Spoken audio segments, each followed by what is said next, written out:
Hello শিক্ষার্থীবৃন্দ, কেমন আছো সবাই? আজকে আমি তোমাদের সাথে খুব ভিন্ন কিছু নিয়ে আলোচনা করব।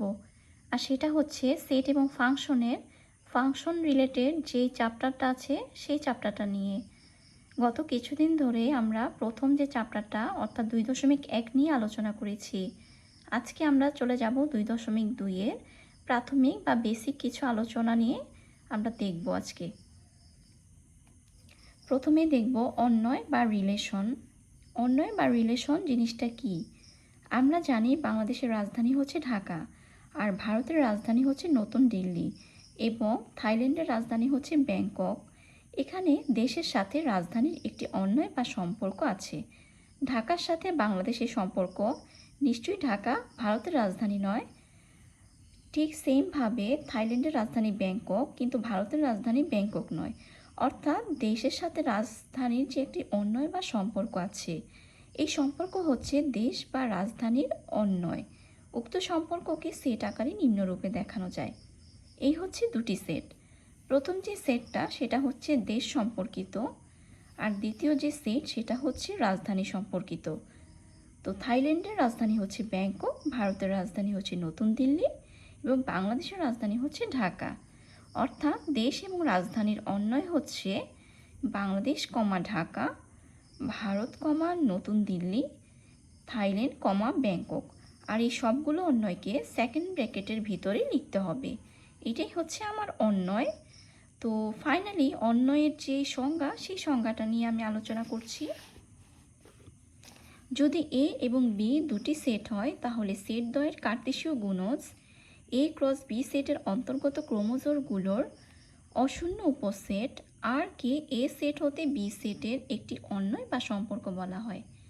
যদি এ এবং বি দুটি সেট হয় এবং দুটি সেটের কার্তেশীয় গুণজ হচ্ছে এ ক্রস বি সেটের অন্তর্গত যে ক্রোমোজোরগুলো থাকে, সেই ক্রোমোজোরগুলোর অশূন্য উপসেট, অর্থাৎ কোনো অশূন্য উপসেটের আর কে এ সেট হতে বি সেটের একটি অন্বয় বা সম্পর্ক বলা হয়।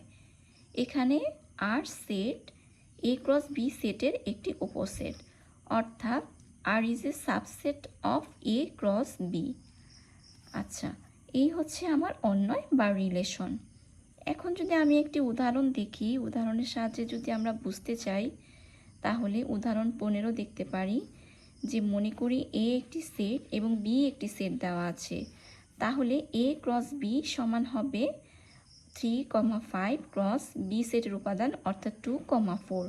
দুটোকে যদি আমি কার্তেশীয় গুণজ আকারে লেখার পর যদি ক্যালকুলেশন করি, 3,2, 3,4, 5,2 এবং 5,4 হবে। আর এই যে সেটটাকে আমরা লিখেছি বা কার্তেশীয় গুণজ, এটাকে আমি এই যে এইভাবে লিখব, আর বা relation is a subset of এই যে মানগুলো বা উপাদানগুলো সেগুলো এখানে লিখতে হবে। যখন এ সেটের একটি উপাদান এক্স এবং বি সেটের একটি উপাদান ওয়াই এবং x y is belongs to R হয়, তবে লেখা হয় x is related to R y, এবং পড়া হয় এক্স ওয়াই এর সাথে উন্নীত, অর্থাৎ x is related to y, অর্থাৎ উপাদান এক্স উপাদান ওয়াই এর সাথে আর বা সম্পর্কযুক্ত।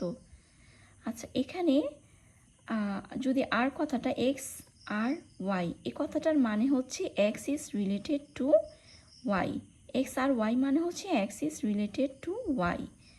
তো এখন যদি x is greater than y শর্ত হয়, যদি এরকম কোনো শর্ত থাকে যে এক্সের উপাদানগুলো ওয়াই অপেক্ষা বড় হবে, তবে আর ইকুয়াল হবে 3,2, 5,2 এবং 5,4। 3,4 হবে না, কারণ আমাকে এখানে বলে দেওয়া হয়েছে x is greater than y, অর্থাৎ 3, 4 অপেক্ষা বড় যদি হতো তখন আমি এটা নিতাম, কিন্তু 3, 4 অপেক্ষা ছোট, তাহলে এটা হবে না, বাকিগুলি হবে। এবং যদি x is less than y শর্ত হয়, তখন কি হবে? তখন হবে আর ইকুয়াল 3,4, অর্থাৎ এক্সের যে উপাদান সেটা ওয়াই অপেক্ষা ছোট, এমন কোনটা? এমন উপাদান হচ্ছে এটা, অর্থাৎ 3,4।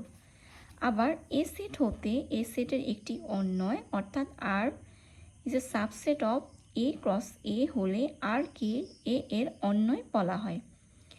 এ এবং বি দুটি সেটের উপাদানগুলোর মধ্যে সম্পর্ক দেওয়া থাকলে x is belongs to A এর সঙ্গে সম্পর্কিত y is belongs to B নিয়ে যেসব ক্রোমোজোর এক্স কমা ওয়াই পাওয়া যায় এদের অশূন্য উপসেটই হচ্ছে একটি অন্বয়। তো আজকে এই পর্যন্তই। ভালো থাকো সবাই। আল্লাহ হাফিজ।